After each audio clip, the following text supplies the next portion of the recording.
The Sound of Light is a book that was written by Leonard Sweet and Lisa Sampson, and is intended to be read aloud to those in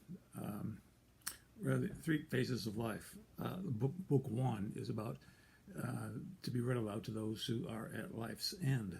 Book two is for those who are in critical condition, and book three for those who are in a time of deep despair.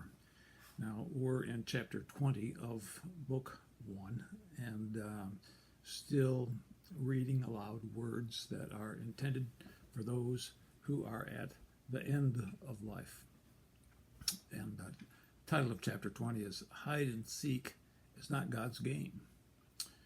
There's no more need to play hide and seek with the one who made you, child of God. All the games are not real, but this one is especially false. Many have described themselves as seekers. Many have said that they have a hide-and-seek relationship with God. But a lie that comes under righteous cover is still a lie. The truth is this: God is the seeker. We are the hiders. Who can hide from God?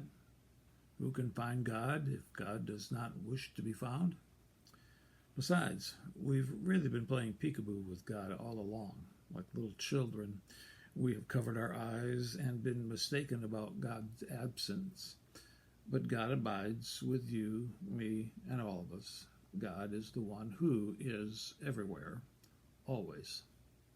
Like a good, kind, loving parent, God has been right before you, playing your game of I'll pretend you're not there with you. So God hides in plain sight. In a cold drink, a warm blanket, the whisper of nature when it speaks its breathy tones, a friend treating you to lunch, munchies, anything they know you'll find filling and fulfilling. God is in those experiences that bring a joyfulness you didn't know before. The one who walks with you, shod your feet, lights your day, lifts your head, and never averts a loving gaze.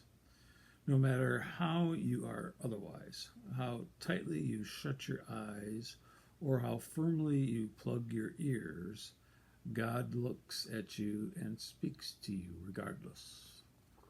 God says, I am with you in all your days and nights. Sound of light, I feel your pain, I see your sorrow, I love you as you are. You and I share a home not made by human hands, an everlasting abode, infinite and capable of being anywhere you and I are. Keep your eyes open, your ears clear, your heart receptive, and know that you have never been parted from the one who loves you from everlasting, and you will and will love you, me, and all of us to everlasting. Beloved, beloved, beloved.